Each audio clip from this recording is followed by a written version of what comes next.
तो लीजिए सुनिए पथिर पंचाली का 10वां अध्याय। लेखक विभूति भूषण बंदोपाध्याय। संध्या के समय बहू के यहाँ अपू का न्योता था। जो खाने बैठा तो इतनी चीजें और तैयारियां देखी कि उसे आश्चर्य हुआ। एक छोटी फूलदार तश्तरी में अलग से नमक और नींबू क्यों रखा है? माँ तो थाली में ही नमक और नींबू दे देती है। फिर हर तरकारी के लिए अलग अलग कटोरियां हैं। तरकारियां भी कितनी हैं? बड़े मेल के झींगे का पूरा सिर क्या अकेले उसके लिए है?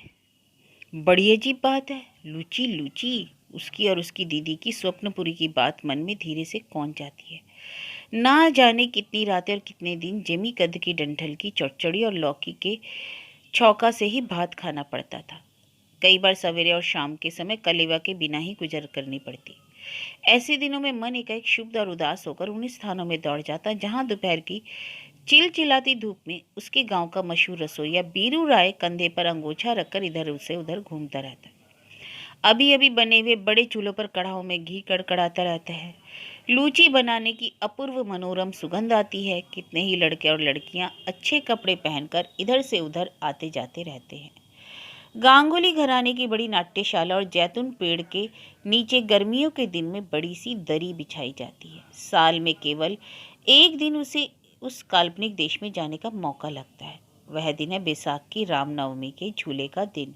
उस दिन गांगुली बाड़ीज में उनका न्योता रहता है। पर आज बिल्कुल ही अप्रत्याशित ढंग से वह शुभ दिन कैसे टपक पड़ा। खाते समय उसे बार बार याद आ रहा था कि हाय, उसकी दीदी को कभी इस प्रकार का खाना नहीं मिलता। अगले दिन सवेरे फिर खेल शुरू हुआ। अमला के आते अपू ने दौड़कर उसका हाथ पकड़कर कहा, मैं और अमला दीदी एक तरफ और तुम सब लोग दूसरी तरफ। थोड़ी दूर खेलने के बाद अपू को ऐसा लगा कि अमला उसकी बजाय बीशु को अपना गुइया बनाना पसंद करेगी। इसका असली कारण अपू को मालूम नहीं था। अपू नया खिलाड़ी था, पर बीशु नटखट तगड़ा लड़का था। उसे छांकना या हराना टेढ़ी खीड़। एक बार अमला ने साफ साफ अपनी झुंझलाहट दिखाई। अपू भरसक प्रयत्न करने लगा। वह जीते और अमला खुश हो, पर वह फिसड्डी साबित हुआ।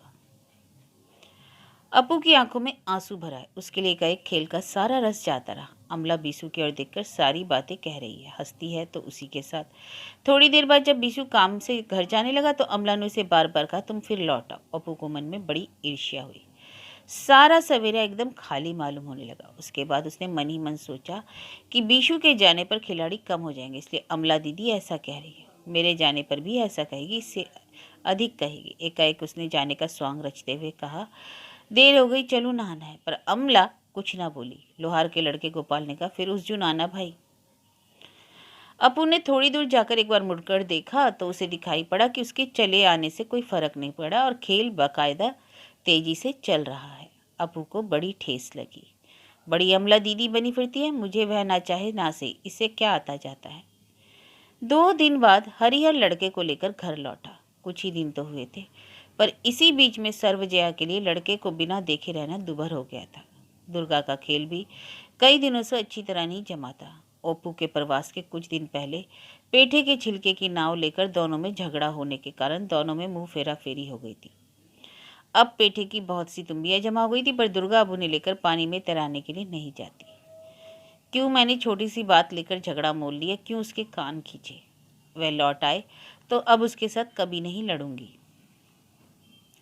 घर लौटकर ओप्पू 15 दिनों तक अपनी सैर सपाटे की अद्भुत कहानी कहता फिरता रहा।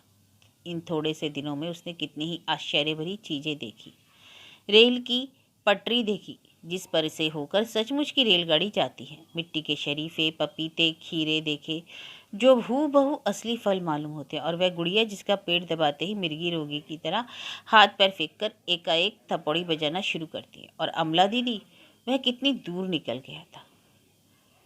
कमलों से भरी हुई झील तथा कितने ही अपरिचित नए गांवों को पार कर, कितने ही मैदानों से गुजरकर, सुनसान रास्ते पार कर वह एक गांव पहुंचा था, जहां उसके पिता उसे सड़क के किनारे की लोहार की दुकान में पानी पिलाने ले गए थे। वे उसे भीतर मकान में भी ले गए, जहां पीड़ा बिछाकर बड़ी आवभगत से दूध, चूड़ा और बताशे खाने को दिए। किसे छोड़कर वह किसकी बात सुनाए। और रेल की पटरी का वर्णन सुनकर दीदी तो मुग्ध हो गई। उसने बार बार पूछा, अपू तुमने उतने बड़े बड़े लोहे देखे, तार टंगे हुए, बहुत लंबे होंगे। रेलगाड़ी देखी? वह चली नहीं। अपू ने रेलगाड़ी नहीं देखी थी, बस यही रह गई पिताजी की गलती के कारण। कुल 4-5 घंटे चुप्पी साध कर बैठने पर ही पटरी पर गाड़ी दिखाई देती, पर पिताजी किसी तरह नहीं माने।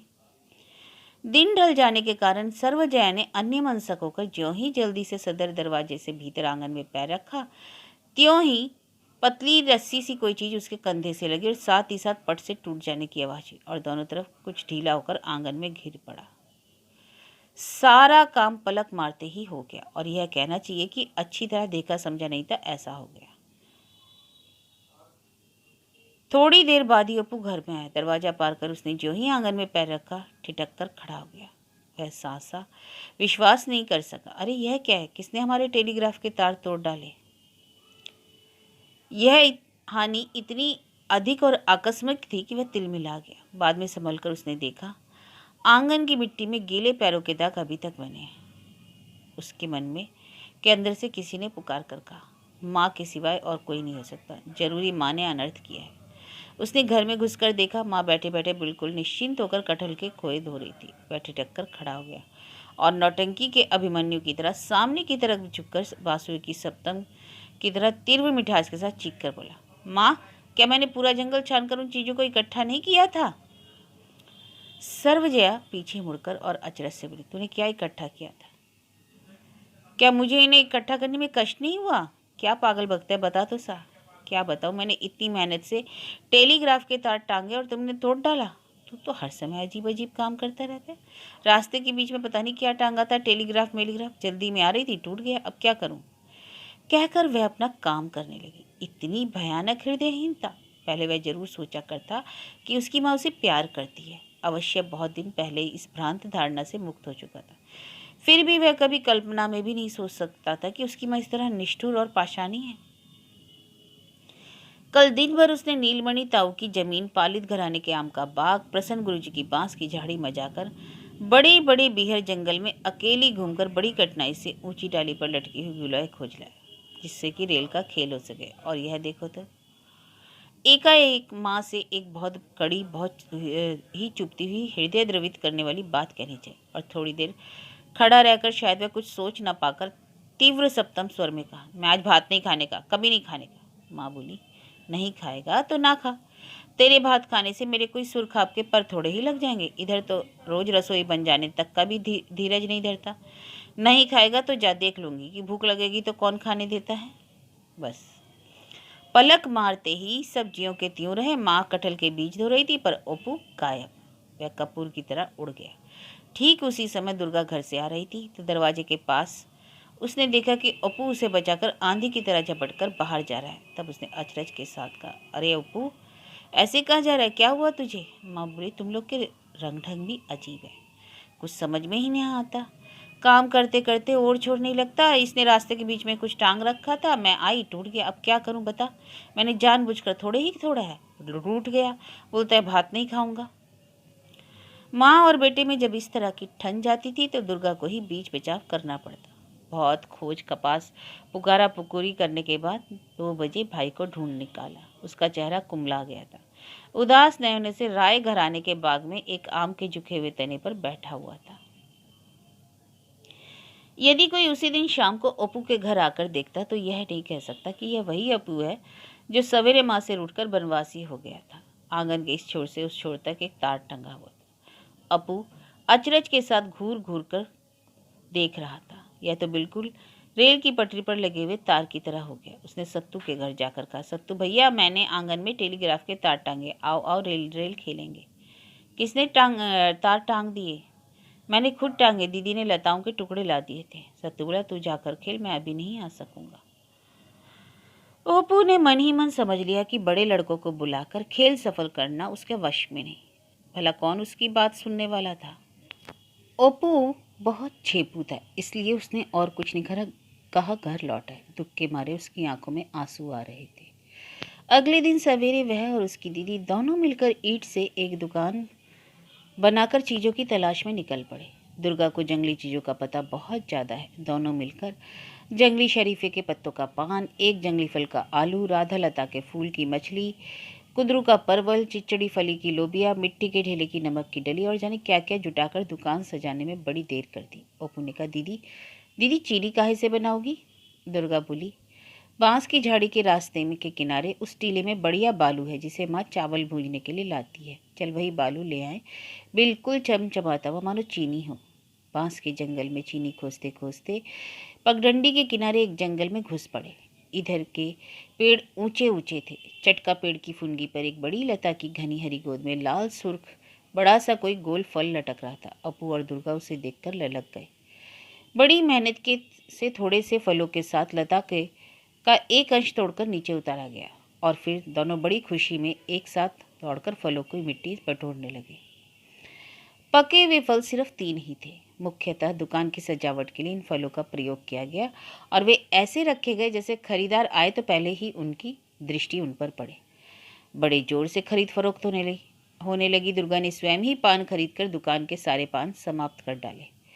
खेल कुछ आगे बढ़ा। इतने में सदर दरवाजे से सत्तू भीतर आया तो अपू ने बड़े तपाक से उसकी अगवानी की और बोला, सत्तू भैया देखो ना कैसी दुकान सजी और देखो ना ये कितना सुंदर है। हम और दीदी मिलकर मिलकर तोड़ लाए। यह कौन फल है बताओ? मालूम है ना कौन सा फल है?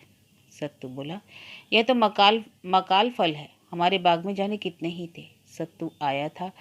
इसी पर अपू अपने को कृतार्थ मान रहा था। सत्तू भैया उनके घर में बहुत ही कम आता है। इसके अलावा वह बड़े लड़कों के गिरोह का सरदार है। उसके आते ही खेल में जो बचकानापन था वह जैसे लुप्त हो गया।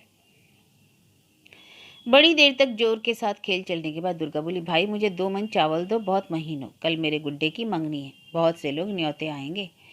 सत्तू बोले, कि हम लोगों का भी न्योता है ना?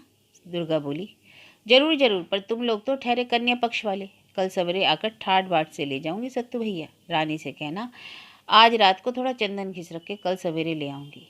दुर्गा की बात अभी अच्छी तरह पूरी नहीं हुई थी कि सत्तू दुकान में बिकने के लिए रखी हुई चीज़ों में से कुछ उठाकर दरवाजे की तरफ लपका। साथ ही साथ ओपू भी, अरे दीदी लेकर भाग गया, कहते हुए अपनी तीव्र मधुर आवाज में चिल्लाते चिल्लाते उसके पीछे भागा। हैरान दुर्गा भी अच्छी तरह मामले को समझ नहीं पाई थी कि सत्तू और अपू दौड़कर दरवाजे के बाहर चले गए। साथ ही साथ दुर्गा की दृष्टि दुकान की ओर गई तो उसने देखा कि उन 3 पके माकाल फलों में एक भी नहीं है। दुर्गा भी एक छलांग में दरवाजे के पास पहुंची तो उसने देखा कि सत्तू जंगली शरीफा के रास्ते में आगे आगे दौड़ रहा है, अपू उसके पीछे पीछे। सत्तू की उम्र अपू से 3-4 वर्ष अधिक थी। इसके अलावा वह अपू की तरह इकहरे बदन का लड़की नुमा लड़का नहीं था। उसके हाथ पर तगड़े और मजबूत हैं, इसलिए दौड़ में अपू किसी भी तरह उसको पार नहीं पा सका। फिर भी उसे लगभग पकड़ ही लिया। इसका एकमात्र कारण यह है कि सत्तू दूसरे की चीज लेकर भाग रहा था और अपू मानो जान बचाने के लिए दौड़ रहा था। अचानक दुर्गा ने देखा कि सत्तू दौड़ते दौड़ते एक बार ऐसे झुका और फिर पीछे की ओर देखा। साथ ही साथ अपू एकाएक ठिठक कर खड़ा हो गया। बस इतने ही में सत्तू आंख से ओझल होकर चालता पेड़ की ओर चला गया। दुर्गा दौड़कर अपू के पास पहुंची तो देखा अपू आंखें बंद कर सामने की ओर झुककर दोनों हाथों से आंखों मल रहा है। दुर्गा बोली, अपू क्या हुआ? अपू अच्छी तरह आंख बिना खोले ही उन्हें मलते मलते दर्द भरे लहजे में बोला, सत्तू भैया ने आंख में धूल डाली, मुझे कुछ नहीं सूझ रहा। दुर्गा ने फौरन अपू का हाथ खींचते हुए कहा, देखो क्या हुआ, उस तरह आंख ना मल। अपू ने अपना हाथ छुड़ाकर फौरन ही आंखों की ओर ले जाते हुए व्याकुल हो गया, दीदी दीदी आंख में बहुत दर्द हो रहा है, मैं काना हो गया, देखने तो दे, उस तरह आंखें न मल, हाथ हटा ले, कहकर उसने अपने आंचल को मुट्ठी में लेकर उसके मुंह की ओर भाप लगाई और उसके भाई की आंखें सेकने लगी। कुछ देर ऐसा करने के बाद अपू आंख खोल पाया। दुर्गा ने भाई की आंख के ऊपरी पर्दे को उठाकर उसे कई बार फूंक मारी। अब अच्छी तरह सूझ रहा है ना? अच्छा तू घर जा, मैं उसके घर जाकर उसकी माँ दादी को सारी बात कहती हूँ, रानी को भी कहूँगी। अच्छा शरारती लड़का है, मैं भी लौट रही हूँ। पर रानी के घर के पीछे वाले दरवाजे तक जाकर दुर्गा ने भीतर जाने की हिम्मत नहीं की। वह सजली मालकिन से डरती थी। थोड़ी देर तक दरवाजे के पास खड़े होकर बगले झाँककर लौट आई। वह सदर दरवाजे से अपने घर पहुंची तो अपू दरवाजे के बाएं किवाड़ को जरा सामने ढकेलकर उसी की आड़ में चुपचाप खड़ा रो रहा था। वह उन लड़कों में से नहीं था जो आसानी से रो देते हैं, नाराज होता है, रूठता है, पर रोता नहीं। दुर्गा समझ गई कि उसे बहुत ही ठेस लगी। उतनी साध के फल जाते रहे। इसके अलावा आंखों में धूल डालकर अपमान किया। अपू का रोना सहा नहीं जाता, भीतर जैसे कुछ नोचने लगा। उसने जाकर भाई का हाथ पकड़ा, फिर तसल्ली देते हुए कहा, अपू रो मत, चल तुझे मैं अपनी वे कौड़ियाँ देती हूँ। क्या आंखों में दर्द बढ़ गया? देखूं क्या तूने कपड़ा फाड़ डाला? खाने पीने के बाद दोपहर के समय अपू कहीं बाहर नहीं जाता, घर में ही बना रहता है। बहुत दिनों का घिसा पिटा पुराना मकान है। घर का सामान, लकड़ी की संदूक भी पुरानी, भूरे रंग के पुराने ढंग के पेट का बक्स, कौड़ियों की अरगनी है और छोटी छोटी चौकियों से कमरा भरा हुआ है। कई बक्से ऐसे हैं जिनको अपू ने कभी खुलते नहीं देखा। ताक पर ऐसी ऐसी हड़ियाँ और कलसे हैं जिनमें पता नहीं क्या क्या रखा है। इस संबंध में अपू को कुछ नहीं पता था। कुल मिलाकर कमरे से पुरानी चीज़ों की सौंधी सौंधी गंध आती है, पर वह यह नहीं जानता कि यह गंध काहे की है। पर उससे बहुत सी पुरानी बातें याद आ जाती हैं, ऐसी पुरानी बातें जब अपू नहीं था। पर यह कौड़ियों वाली अरगनी थी, वह दादाजी के बेत का बक्स था, वह बड़ी लकड़ी वाली संदूक थी, और वह जो अमलतास पेड़ की फुनगी जंगल से झांक रही है। अब जो जगह खंडर और जंगल से भरी हुई है, जहाँ कभी किसी का चौपाल था। कितने नाम के कितने लड़के और लड़कियाँ इस जमीन पर खेलते कूदते फिरते थे। वह जब घर पर अकेला रहता, माँ घाट पर जाती, तब उसके मन में कई बार यह लहर उठती कि उस संदूक और बक्स को दिन दहाड़े खोलकर उनकी जांच करे। क्या अद्भुत रहस्य छिपा पड़ा है। कमरे के सबसे ऊंचे ताके पर लकड़ी के बड़े कटौते में ताड़ के पत्तों पर लिखी जो पोथियाँ और पुस्तकें हैं, उनके संबंध में उसने पिताजी से मालूम किया था कि वे उसके दादा रामचंद्र जी के हैं। उसके मन में बड़ी इच्छा होती है कि वह देखे। किसी किसी दिन वह जंगल की ओर खुलने वाली खिड़की के पास बैठकर दोपहर के समय काशीदास का महाभारत भी पढ़ता है। अब तो अच्छी तरह पढ़ लेता है और समझता भी है, और वह पढ़ने लिखने में बड़ा तेज है। उसके पिता उसे जब जब गांगुली जी की चौपाल में जुटने वाले बड़े बूढ़ों में ले जाते हैं, फिर हाथों में रामायण या पंचाली देकर कहता है, बेटा पढ़ो तो इससे जरा सुनाओ। बड़े बूढ़े सुनकर उसकी तारीफ के पुल बांधते हैं। दीनानाथ चटर्जी कहते हैं, और मेरे पोते को देखो, तुम्हारी मुन्ना की उम्र का होगा। दो दो पहली पहली किताबें फाड़ डाली, सुनने पर विश्वास नहीं करोगे, एक अरब तक अभी तक नहीं पहचान पाता है। बाप पर ही गया है। जब तक जिंदा हूँ तब तक मजे कर ले, मेरी आंख मुदते ही हेल पकड़ना पड़ेगा। सुनकर हरिहर को अपने पुत्र पर बड़ा गर्व होता है। मनी मन कहता है, तुम लोगों को विद्या आए तो कैसे, जिंदगी भर तो सूद खाते रहते हो। गरीब हो तो क्या, पंडितों का वंश है। पिताजी ने व्यर्थ ही ताड़ के पत्ते की पोथियां नहीं रंग डाली, उन्होंने खानदान की एक लीक चलाई, वह कहाँ जाएगी। उनके घर के उस जंगले से कुछ हाथों की दूरी पर मकान की दीवार है, और दीवार के उस पार बल्कि उससे लगाकर झाड़ झंकारों का तांता शुरू हुआ। जंगले से भाट सेवड़ पेड़ के ऊपरी नील हिस्सा समुद्र की तरंगों की तरह दिखाई पड़ते हैं। बड़े पेड़ों के नीचे हल्दी, जंगली अरबी तथा जिमीकंद के बहुत हरे पौधे आपस में ठेलम ठेल करके सूर्य किरण की तरफ मुंह करने की जो जी तोड़ चेष्टा करते रहते हैं। इस जीवन संग्राम में जो पौधे अपने गर्वित पड़ोसियों के मुकाबले में असफल रहे हैं, उनके पत्ते पीले और डंठल कमजोर पड़ गए हैं। उनके घर के किनारे से ही जंगल शुरू होता है, और उधर ही कोठी वाला मैदान है। इस जंगल का सिलसिला दूसरी तरफ नदी के किनारे तक भी चला गया है।